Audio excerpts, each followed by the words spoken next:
ఏమిటి వ్యవస్థలన్నింటినీ మార్చేయటం ద్వారా జగన్ ముద్ర పాలన మీద లేకుండా పోతుందా?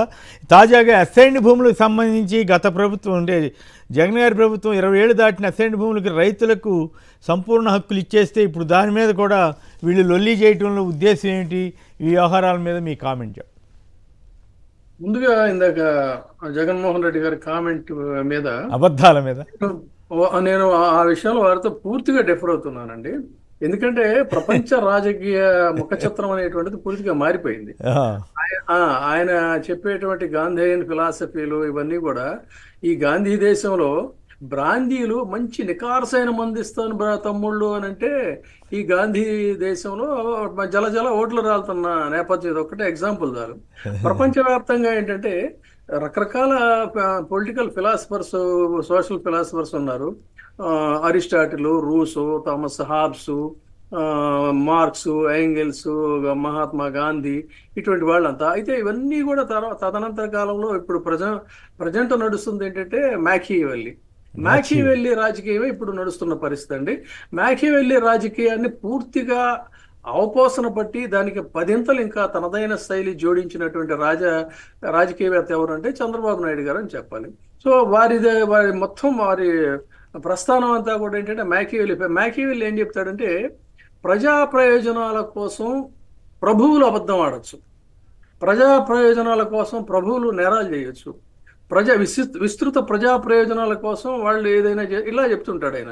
దాన్ని ఈయన అడాప్ట్ చేసుకున్న అన్నిటికీ కూడా అప్లికబుల్ అవుతున్న ఈ దీంట్లో ఒక చంద్రబాబు నాయుడు గారు లాంటి ఆధునిక మ్యాకివెల్లీని ఎదుర్కోవాలి అని అంటే మన దగ్గర అంత డబ్బులు లేవు, మనం అది ఇవ్వలేము అని అంటే రాజకీయం నడవదు అనేది ఇవాళ పూర్తిగా అర్థమైందండి. అంతేగాని ఈ రోజున ఇవాళ ఏమైంది, దానివల్ల ఆయన తీసుకున్న నిర్ణయం వల్ల సగటు ప్రజలు ఇవాళ అయ్యో ఎంత తప్పు చేసాము, 1000 రూపాయలు అదనంగా ఇస్తామంటే ఓట్లు వేసేసాము, లేకపోతే ఇదంటే అదంటే అని ఈ రోజు రియలైజ్ అవుతుంది. కానీ జరగాల్సిన డ్యామేజ్ జరిగిపోయింది కదా, జరుగుతుంది కదా. ఇంకా ఒక్క విషయం ఇక్కడ గమనించాల్సింది ఏంటంటే జగన్మోహన్ రెడ్డి గారి ముద్ర శిలాఫలకాలు పగలగొట్టినంత మాత్రంలో, పేర్లు తుడిపేసినంత మాత్రంలో ఆంధ్రప్రదేశ్లో జగన్మోహన్ రెడ్డి పేరు చేరిపోయడం అనేది సాధ్యం కాదండి. ఒక్క విషయం ఇక్కడ వాళ్ళు గమనించాల్సింది ఏంటంటే అది వాళ్ళ వికృత ఆనందం, వాళ్ళ యొక్క సంకుచితత్వం తప్ప ఆంధ్రప్రదేశ్ రాజకీయ చిత్రపటంలో జగన్మోహన్ రెడ్డి పేరు అనేటువంటిది ఖచ్చితంగా ఒక శాశ్వతమైనటువంటి పేరుగా, ఒక హీరోయిక్ రోల్గా ఖచ్చితంగా చూడాలి. గెలుపు ఓటమి అనేటువంటిది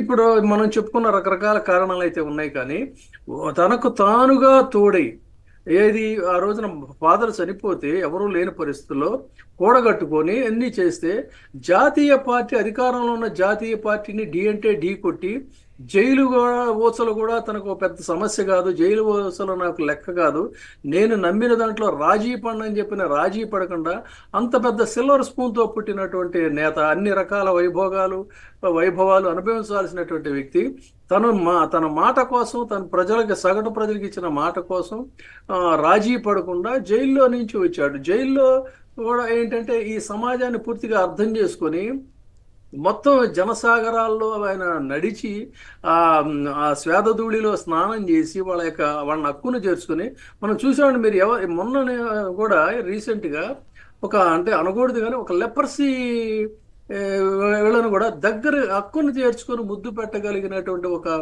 నాయకుడు జగన్మోహన్ రెడ్డి. ఎవరు చేశారు చెప్పండి ఆ రకంగా? ఆ విధంగా జనంలోకి వెళ్ళి జనం యొక్క పల్స్ తెలుసుకున్నటువంటి వ్యక్తి. కాబట్టి ఈ రోజున జగన్మోహన్ రెడ్డి పేరు అంబేద్కర్ దీని దగ్గర చెరిపేయచ్చు, రిటైనింగ్ వాళ్ళని కూలగొట్టమని వెళ్ళి అదే విజయవాడ నగరంలో మీరు మీ వికృతానందం కోసం ఆ పేరు చెరిపేశారు. కానీ ఈ రోజున వరదలు వస్తున్నటువంటి నేపథ్యంలో కృష్ణ పొంగి పొర్లుతూ ఉంటే ఆ కృష్ణలంక వాసులందరూ కూడా జగన్మోహన్ రెడ్డికి మనస్ఫూర్తిగా దండాలు పెట్టుకుంటున్న పరిస్థితి. ఏ రోజు మనం దశాబ్దాల కాలంగా పరిశీలించాం. చిన్న వరద వచ్చిందంటే అక్కడి నుంచి కూడా వాళ్ళందరినీ ఖాళీ చేయించడం, సురక్షిత ప్రాంతాలకు తరలించడం, వాళ్ళ కొంప గోడు కూలిపోవటం, కొంతమంది అనారోగ్యాలు పాలవటం, ఆస్తులు పోవటం, మనుషులు చనిపోవటం, ఇలా దశాబ్దాల కాలంగా జరిగేది. అటువంటి వాళ్ళకి ఒక రక్షణ కవచంగా, ఒక భద్రత ఇచ్చేటువంటి విధంగా కట్టిన రిటైనింగ్ వాళ్ళని కూడా ఇప్పుడు జగన్మోహన్ రెడ్డి పేరు రోజు తలుచుకున్నారు. వాళ్ళు కూలగొట్టేయమని చెప్పండి. పాపం ఆ రెడ్ బుక్ రాజ్యాంగంతో అర్జెంట్గా వెళ్ళిపోయి ఇదేంటి ఎంతమంది సగటు ప్రజలు జగన్మోహన్ రెడ్డి పేరు చెప్పుకోవటం ఏంటని ఆ గోడను కూడా కూలగొట్టాల్సిన అవసరం ఉంది. అదేవిధంగా ఇప్పుడు ఆరోగ్యశ్రీకి సంబంధించి ఇతరత్ర ఇవన్నీ కూడా ఉన్నాయి. వాటన్నిటిని కూడా క్యాన్సిల్ చేయమని చెప్పండి. ఇలా ఒక మూర్ఖ ఔరంగజేబు ని మించిపోయేటువంటి స్థాయిలో చేస్తున్నటువంటి అనాలోచిత చర్యలు, వికృతానందం, పైశాచికానందం, ప్రతీకారేచ్ఛ ఇవన్నీ కూడా సగటు ప్రజల మీద పడుతున్నాయి. ప్రజలు గమనిస్తున్నారు. ఒక ఇదేంటంటే అనేక మంది దాదాపు 1,00,00,000 మంది ప్రజల గుండెల్లో శాశ్వతంగా పేరు చెరుపుకున్నటువంటి జగన్మోహన్ రెడ్డి పేరు చెరిపేయాలంటే 1,00,00,000 మందిని మట్టు పెట్టమనండి, అది బాగుంటుంది. అంతేగాని గోడల మీద అక్షరాలు ఇది మీ యొక్క వికారప చేష్టలు, వెర్రి చేష్టలు, వికృత ఆనందం తెలుస్తుంది తప్ప గోడల మీదను వీటి మీద పేర్లు చెరిపేసే జగన్మోహన్ రెడ్డి పైగా అది దాడి కాదని సమర్థించుకోవడం దౌర్భాగ్యం కదండి. ఎందుకంటే దౌర్భాగ్యం చర్య కాకపోతే అర్ధరాత్రి పూట ఒకటండి. ఇప్పుడు దీనికి కూడా ఏంటంటే preservation of archaeological ancient statues అనేటువంటివి ఉంటాయి. వాటికి సంబంధించిన ఒక చట్టం కూడా ఉంది. డెఫినెట్ గా అదేంటంటే దాంట్లో ఇంకొక క్లాస్ కూడా ఉంది, అది కూడా అప్లికబులే నిజానికి. కానీ ఇక్కడ ఏమవుతుందంటే అసలు చట్టం లేదు, న్యాయం లేదు. వాళ్ళు కోరుకున్నదే న్యాయం అవుతా ఉంది. అయితే ఇలా మనకి తిరుగులేని అధికారం ఇచ్చారు కదని చెలరేగిపోతున్నటువంటి దీంట్లో ప్రజలు నిశ్చితంగా గమనిస్తున్నారు. ఇప్పుడు మొదలైంది ఆల్రెడీ అణగారిన వర్గాలు ఒకళ్ళొకళ్ళొకళ్ళుగా వాళ్ళ యొక్క గొంతు. అయితే ఇందాక మీరు దాని కంటిన్యూషన్ ప్రశ్న వేయాలి బాధ్యత నా మీద ఉంది కదా.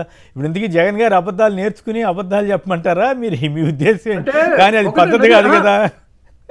ఇప్పుడు ఎలా అంటే ఒక ప్రత్యర్థిని రాజనీతికి నేర్చుకోవాలని చెప్తున్నా నేను. అబద్ధాలంటే రాజనీతిజ్ఞత అనేది అవసరం. అశ్వత్థామ హతః కుంజర అంటే ధర్మరాజు అబద్ధాలు చెప్పడు, ధర్మరాజు ధర్మానికి నిలబడతాడు అన్నటువంటి వ్యక్తితోనే కుంజరహ హతః అని చెప్పించింది. ఏంటంటే విస్తృత ప్రయోజనం కోసం, విస్తృత ప్రయోజనాల కోసం. తర్వాత ఏంటంటే ఇటువంటి మోసకారులని, దగాకోరులని, ప్రజల్ని నెట్ట నిలువున వంచన చేసేటువంటి వాళ్ళని వంచాలంటే కొంత మేరకు రాజనీతిజ్ఞత అనేటువంటిది, చాణక్యనీతి అనేటువంటిది చాలా అవసరం తప్ప నేను నిబద్ధతతో ఉంటాను, నేను ఇలాగే ఉంటానంటే ఇన్ని కష్టాలు వస్తాయి. ఆ ఇన్ని కష్టాలు ఆయనకే పరిమితం అయితే పర్వాలేదు. ఆ కష్టాల వల్ల ఏంటంటే ఆయన నమ్ముకున్నటువంటి ప్రజలు, ఆయన నమ్ముకున్నటువంటి కార్యకర్తలు వాళ్ళందరూ కూడా సఫర్ అవుతున్నారు కదా.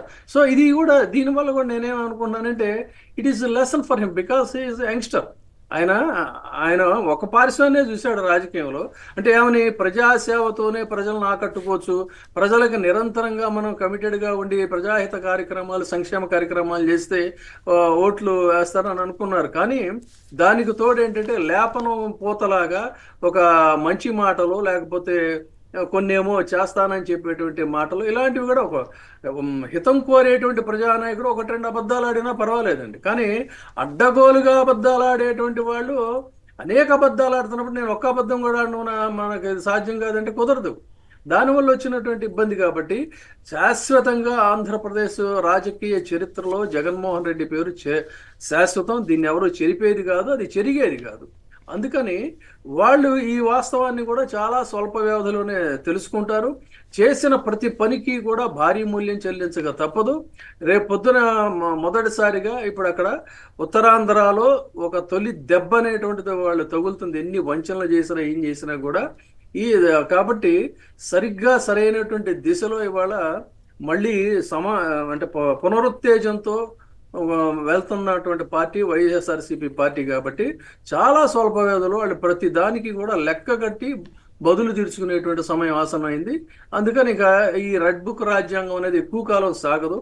బ్రూట్ మెజారిటీ ఉంది కదా, 5 ఏళ్ల పరిపాలన ఉంది కదా, మనం ఏం చేసినా సాగుతుందిలే అనుకుంటే ఇది డెమోక్రసీ. మనం ఇవాళ చూస్తున్న జాతీయ స్థాయిలో కూడా చూస్తున్నటువంటి పరిస్థితి. అందుకని డెఫినెట్ గా అన్ని శక్తులు కూడా ప్రజాస్వామ్యాన్ని విశ్వసించే శక్తులు, దగా పడటానికి సిద్ధంగా లేనటువంటి శక్తులన్నీ కూడా ఏకీకృతం అవుతున్నటువంటి నేపథ్యంలో అతి స్వల్ప వ్యవధిలో ఆంధ్రప్రదేశ్లో ప్రజా ఉద్యమాలు అనేటువంటివి మాత్రం పురుడు పోసుకుంటున్న పరిస్థితి. కాబట్టి దానికి వాళ్ళు సిద్ధంగా ఉండాలి. ఇది వాళ్ళు ఆలోచించుకోవాలి. కానీ ఎన్ని పేర్లు ఒక్క నిమిషం మీరు మాట్లాడిన, మీరు జగన్ గారితో విభేదించినటువంటి వ్యవహారం మీద, అంటే ప్రత్యేకించి రాజకీయాల్లో ఉండి అబద్ధాలు ఆడకుండా ఎట్లా చేస్తే ఇట్లాంటి వాళ్ళని ఎదుర్కోవడం కష్టం అన్న దాని మీద మరి జనం ఏమనుకుంటున్నారు, అంటే మన ప్రేక్షకులు ఏమనుకుంటున్నారు చూద్దాం.